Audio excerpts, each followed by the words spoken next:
Hey everybody, welcome to Eastside Church Pearl. We're really excited to bring you a bunch of new content here on YouTube, Rumble, and Facebook. Full disclosure for today, this is our pilot episode, and would you know it, Dr. Ron had to leave.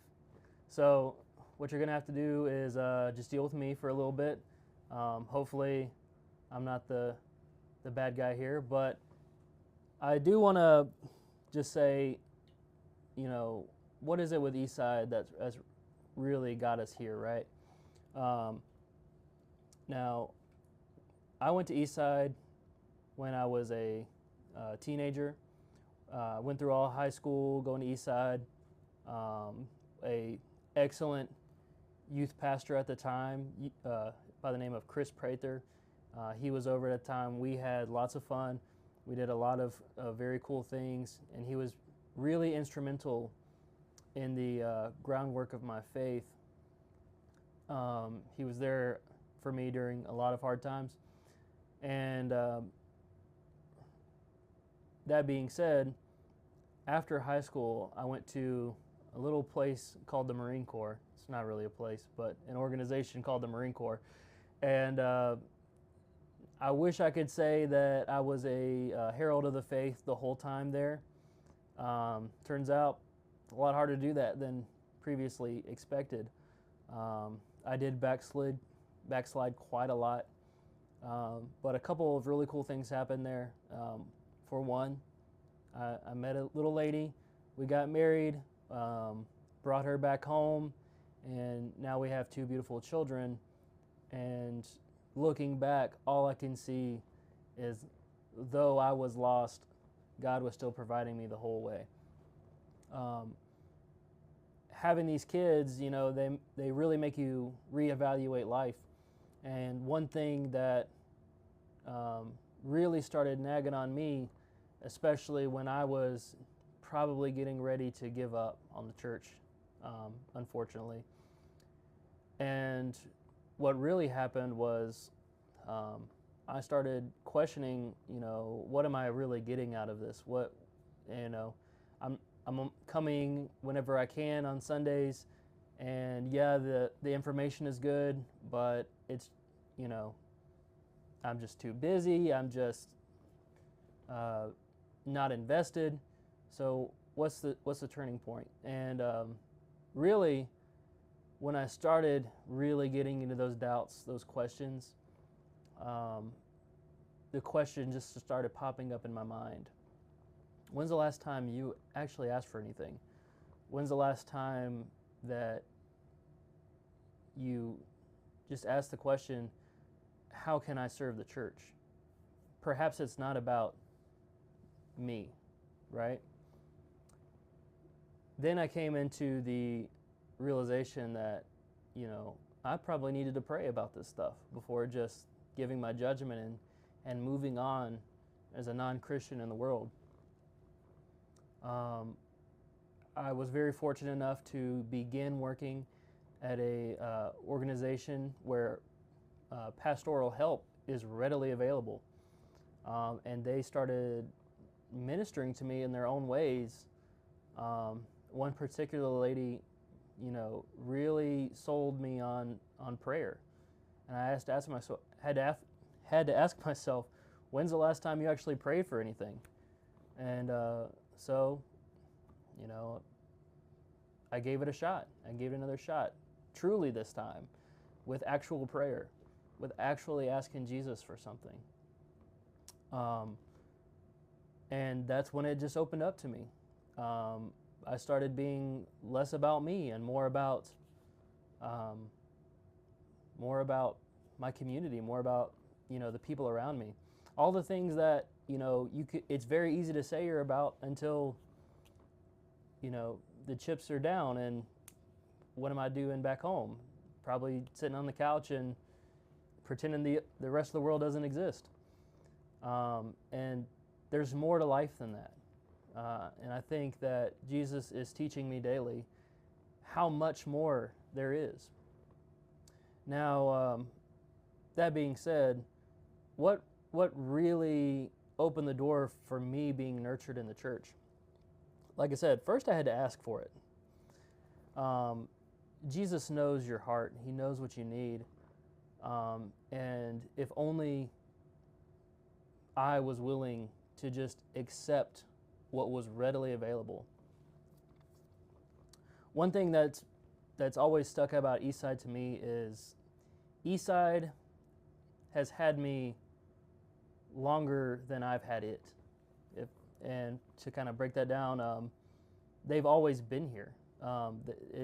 They've always, whenever I've come here, it's always open arms. It's always, what can we do for you? And instead of just me take all the time, perhaps I thought maybe I should give back. And when I decided to give back, that was the turning point for me. Getting involved in the community instead of just being here, once every blue moon. That's not a community. Imagine for a second if you had a friend that every day you pass in the hallway and every other time you said, "Hey man, how you doing?" You wouldn't call that person a friend, would you? That's maybe an acquaintance. Maybe that guy you pass in the hallway once or twice, but they're not your friend. They're not your person you're fellowshipping with. So getting involved with that person would probably mean more in a relationship. The same thing with the church and your community. If you're only here once or twice, well, that's fine and good. We love to have you, but perhaps your soul is asking for more. There's a particular verse in Scripture that says, "Oh, not another man, but to love one another." And I think that's particularly what we need here, right? Just to learn how to love each other again. And that being said, when I started asking for things started popping up. I got into conversations with Dr. Ron about maybe leading a young adult class, or until we find out what all needs to be filled, what all classes need to be filled up. Maybe why don't you go volunteer in the youth room for a little bit? So I go meet with Brother James here. He's actually right behind the camera.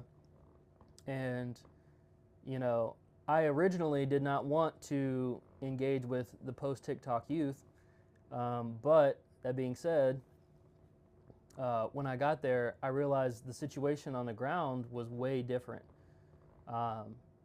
James told me that, some of these kids are not hearing that they're loved at home. Some of these kids are not hearing about Jesus Christ. Some of these kids are probably not even being fed in the traditional way, not just the spiritual way. And if all we can do for these kids once a week or even twice a week is have them come out, hang out with their friends, maybe feed them some pizza and send them on their way, knowing that they're loved and that they're cared for, that'll be a good day. And, it really struck me, and it opened my mind to, once again, it's not just about me. It's about everyone else in this community. So, all that being said, welcome to the conversation. We'd love to have you. If you want to talk with us some more, when you post in Facebook or on YouTube, consider also looking up Eastside Church, giving a donation, putting it in the tithing plate when you get here. That's going to be big for us. That's going to help make sure that we can continue pushing out quality content, but also just run the church. We don't see a dime of this donations.